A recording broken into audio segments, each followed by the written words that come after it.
جنگل میں رہنے والی سرمئی چڑیا اور کبوتر کے درمیان اچھی دوستی تھی۔ دونوں کے گھونسلے آمنے سامنے درختوں پر تھے۔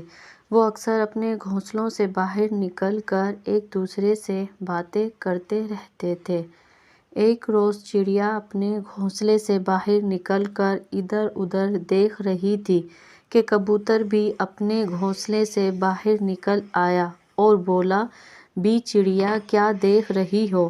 میں کہیں دانہ دنکا دیکھ رہی ہوں، اس نے جواب دیا۔ تو کہیں نظر نہیں آیا؟ ابھی تو نظر نہیں آیا۔ تو اس کا مطلب ہے کہ اس کی تلاش میں تمہیں جانا پڑے گا۔ ہاں، ایسا ہی کرنا پڑے گا۔ ویسے بی چڑیا، میں نے ایک بات محسوس کی ہے، اگر تم برا نہ مانو تو کہوں؟ ہاں ہاں، ضرور کہو کبوتر بھیا۔ کبوتر نے ذرا سوچ کر ذہن میں مناسب الفاظ ترتیب دیے اور بولا، میں نے محسوس کیا ہے کہ تم چاہتی ہو بغیر محنت کے ہی دانہ دنکا مل جائے۔ یہ تم کیسے کہہ سکتے ہو؟ چڑیا نے ناگوار انداز میں کہا، میں اکثر دیکھتا ہوں کہ تم یہیں آس پاس دانہ دنکا تلاش کرنے کی کوشش کرتی ہو اور کہیں دور جانے سے کتراتی ہو۔ کبوتر نے جواب دیا، یہ تم غلط کہہ رہے ہو، میں تو جاتی ہوں دور بھی، لیکن اگر پاس ہی دانہ دنکا مل جائے تو کیا حرج ہے؟ چڑیا بولی، اوہ، میں نے ایک اور بات بھی محسوس کی ہے۔ کبوتر نے کہا، وہ کیا؟ تم کبھی کبھی لالچ بھی کرتی ہو۔ چڑیا کو اس کی بات بہت ناگوار گزری۔ اس نے قدرے تلخی سے کہا، تم تو آج میری بےعزتی کرنے کا ارادہ رکھتے ہو۔ ایسا نہیں ہے، میں تمہارا مخلص دوست ہوں، اس لیے تمہیں کوتاہیوں کی نشاندہی کر رہا ہوں۔ کبوتر نے کہا، دوست ایسے ہوتے ہیں کہ دوستوں کی بےعزتی کریں؟ چڑیا بولی، چلو اگر تم ناراض ہوتی ہو تو ہم بات یہیں ختم کر دیتے ہیں۔ کبوتر نے نرمی سے کہا۔ چڑیا کے چہرے پر ناگوار اثرات تھے۔ اس نے کبوتر سے مزید کوئی بات نہیں کی اور اڑتی ہوئی ایک طرف چل گئی۔ کبوتر نے سوچا کہ اس کی سچی باتوں سے چڑیا ناراض ہو گئی ہے، اب وہ واپسی نہیں آئے گی، وہ اس سے معذرت کیسے کرے گا؟ چڑیا اڑتی ہوئی کافی دور آ گئی۔ وہ نیچے زمین پر دیکھتی جا رہی تھی کہ کہیں دانہ دنکا نظر آئے تو وہ وہاں اتر جائے۔ پھر وہ ایک درخت پر آ کر بیٹھ گئی اور کچھ دیر آرام کرنے کے بعد پھر وہ اڑنے کا ارادہ رکھتی تھی۔ اس وقت درخت پر ایک مینا بھی آ کر بیٹھ گئی اور چڑیا سے بولی، بی چڑیا، کیا حال ہے؟ ٹھیک ہوں، تم سناؤ کیسی ہو؟ چڑیا بولی، میں بھی بالکل ٹھیک ہوں۔ مینا نے کہا، دانہ دنکے کی تلاش میں نکلی ہوگی؟ چڑیا بولی، ہاں۔ اس نے سر ہلایا، کہیں سے کچھ ملا؟ نہیں، ابھی تو نہیں ملا۔ مجھے بھی ابھی تک کچھ نہیں ملا۔ چلو خیر ہے، ابھی تو سارا دن پڑا ہے، کہیں سے کچھ نہ کچھ مل ہی جائے گا۔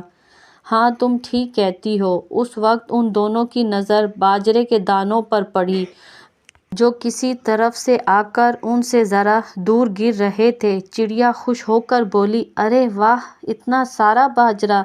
ہاں، باجرہ تو بہت ہے، لیکن مینا نے کہا، لیکن کیا؟ چڑیا بولی، مجھے کچھ خطرہ محسوس ہوتا ہے۔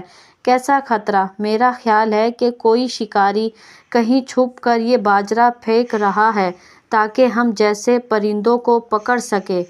یہ تو تمہارا خیال ہے، چڑیا نے کہا، تو پھر تم ہی بتاؤ یہ باجرہ کہاں سے آ رہا ہے؟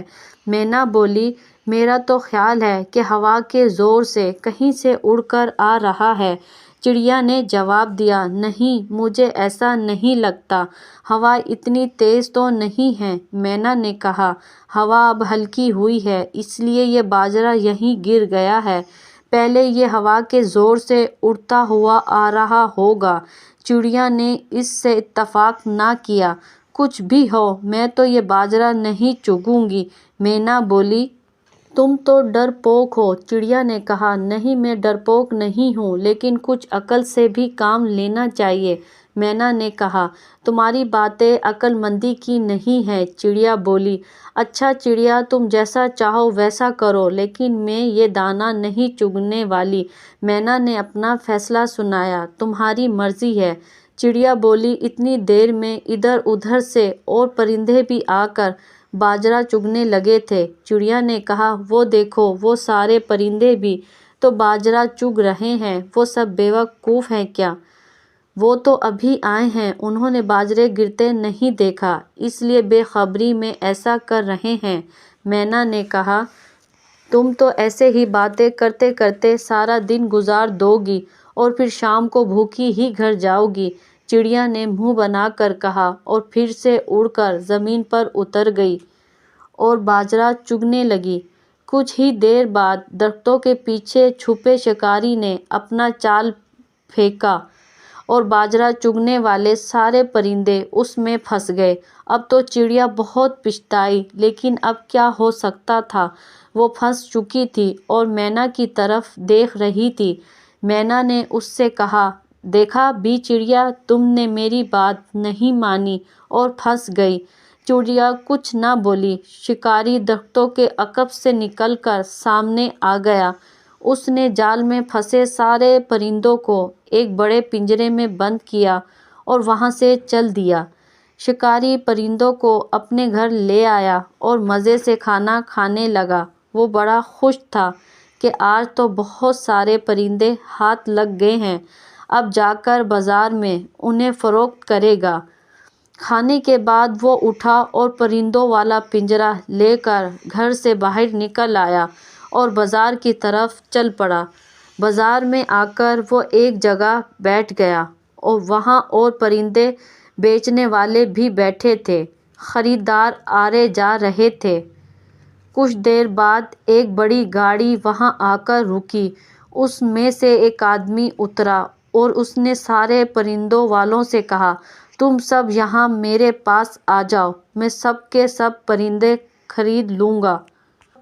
پرندوں والے اس کے پاس پہنچ گئے۔ اس نے ان پرندوں کی قیمتیں معلوم کی اور ایک ایک کر کے انہیں رقم دینے لگا، لیکن ساتھ ہی وہ پرندوں کو آزاد کرواتا جا رہا تھا اور پرندے اڑتے جا رہے تھے۔ یوں چڑیا والا پنجرہ بھی کھلا گیا اور وہ بھی دوسرے پرندوں کے ساتھ اڑ گئی۔ کچھ دیر بعد وہ اپنے گھونسلے والے درخت پر آ کر بیٹھ گئی اور بلند آواز میں بولی، بھیا کبوتر، کیا تم گھونسلے میں ہو؟ ہاں، کبوتر نے اندر سے جواب دیا اور گھونسلے سے باہر آ گیا۔ چڑیا کی طرف دیکھ کر بولا، کیوں چڑیا، کیا بات ہے؟ میں تم سے معافی مانگنا چاہتی ہوں۔ چڑیا بولی۔ کبوتر حیران ہوا کہ وہ کس بات کی معافی مانگنا چاہتی ہے۔ اس بات کی کہ تم جیسے اچھے دوست کی اچھی باتوں پر میں خفا ہو گئی۔ اگر میں تمہاری باتوں پر عمل کرتی تو آج میری جان خطرے میں نہ پڑتی، وہ بولی اور پھر سے اس نے اپنے ساتھ پیش آنے والا واقعہ اسے سنایا اور بولی، اب میں کبھی محنت سے جی نہیں چراؤں گی اور لالچ نہیں کروں گی۔ اس کی بات سن کر کبوتر بہت خوش ہوا۔